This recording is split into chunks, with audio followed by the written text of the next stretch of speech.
More sights and sounds from this year's Iowa State Fair.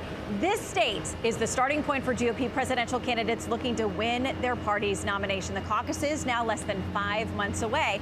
And for the past 10 days, the state's governor has been at the center of the action, holding those, they're called fair-side chats. We mentioned this earlier in the hour. For now, she's pledged to remain neutral. And she joins us. Iowa Governor Kim Reynolds, thank you for being with us. Oh, Shannon, it's great to be with you. Thank you for the opportunity. Okay, so let's talk about this.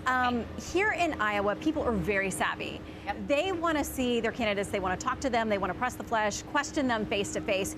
Former President Trump is up by nearly 27 points here in the state. He skipped a lot of the big stuff. He didn't do the fair side chat.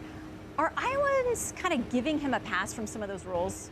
No, I think they expect him to be here. They want to interact. They want to interact with all of the candidates. We had great turnout at the Fairside Chats. I had a lot of Iowans and people outside of the state come up and just say thank you for doing that. It was a great opportunity to hear from the candidates.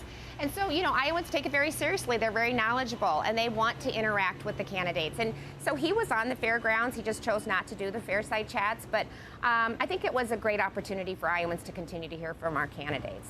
So earlier we had Ambassador Governor Nikki Haley. She has many titles. Yes.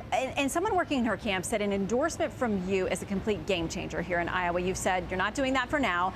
President Trump not happy about that. I want to put up a little bit of one of his social media posts. Back in July, he says, I opened up the governor position for Kim Reynolds, and when she fell behind, I endorsed her, did big rallies, and she won. Now she wants to remain neutral, he put in quotes. Yep. I don't invite her to events. Now listen, when he was here last week, he sounded like he'd softened. He said you all have a great relationship. What are the odds you do publicly endorse before the caucuses? So I'm remaining neutral, but I just don't want to rule it out down the road. I think it is really important right now to, as I've said, encourage all of the candidates to come to Iowa. Shannon, I think they should go to all 99 counties. It's a great opportunity for them. People are showing up at these events. I've done many of them with almost all of the candidates. If they ask and it works, I'm there.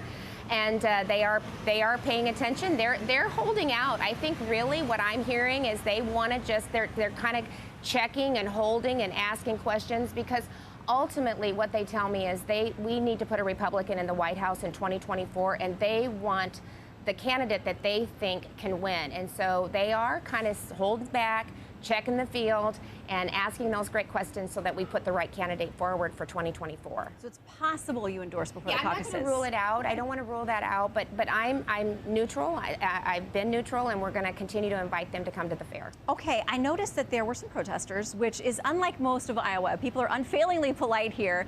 Did that suggest to you we're in a different place in some of our political conversations and the ability to hear from people and have disagreements? Well, you know, I think it is what it is today. I think they were from outside of Iowa. I don't think that they were Iowans, but as a candidate, you have to be willing to adapt and adjust.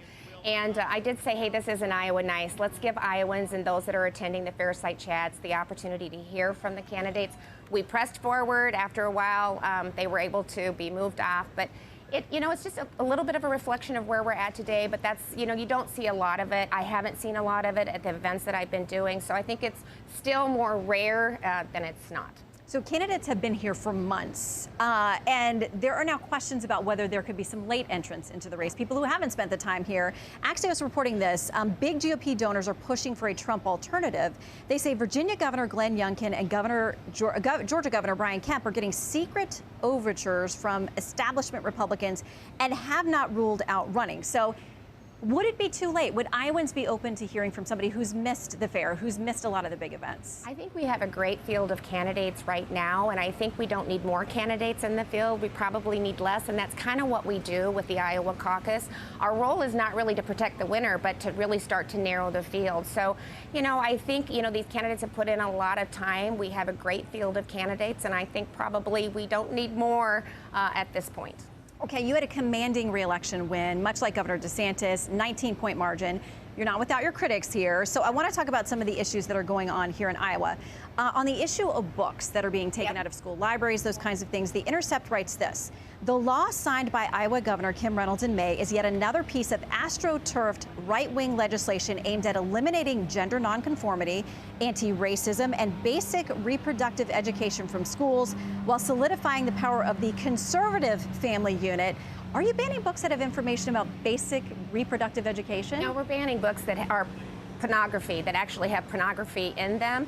And I am telling you, parents do not want their young kids exposed to that. As I talk to parents, and I am all over the fairgrounds, I am all over the state, I go to all 99 counties. If you look at the Iowa, the register poll, they, by an overwhelming majority, probably over 60%, want their kids to have a quality education. They don't want the teachers and the school boards providing that kind of information to their kids. And so let's focus on reading and writing and civics and math and make sure that we're preparing these kids to be successful.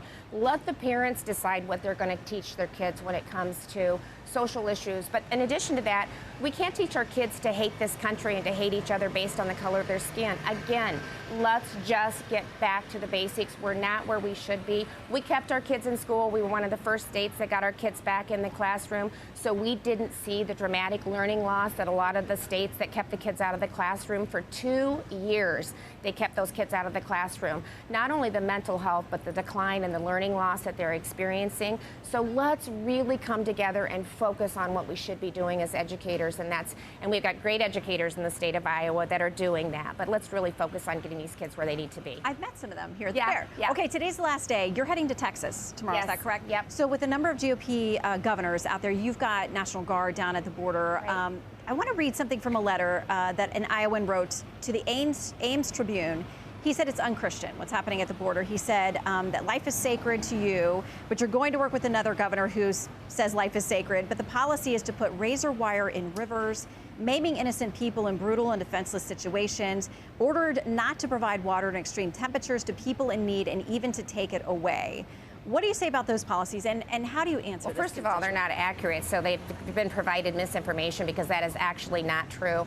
And I believe Governor Abbott is going to, we're going to go down there, we're going to do a press conference and be able to demonstrate to the media what these actually do. But what is unhumanitarian is President Biden's unwillingness to address the open border and the crisis that we're seeing at the southern border. It is unconscionable, the number of young girls and women that are being exposed to different used as sex traffickers and what they're doing to these children. That's what's unconscionable. And the number of drugs that are coming across the border and infiltrating our state. Every state is a border state right now. It's not just Texas. We're seeing tremendous increases in the number of drugs, fentanyl, meth and cocaine, 500% increase in fentanyl in just since 2020. So that's what's unconscionable. We're going down to help Governor Abbott secure this border. That is the constitutional duty of the president, and he is not fulfilling his constitutional duty to protect this country and its citizens. We will track your visit down there. And in the meantime, thank you very much for hosting us at the fair here in Iowa. If you haven't been, folks, it's a once-in-a-lifetime thing. It is an amazing fair. Thank you. Governor, thanks so much.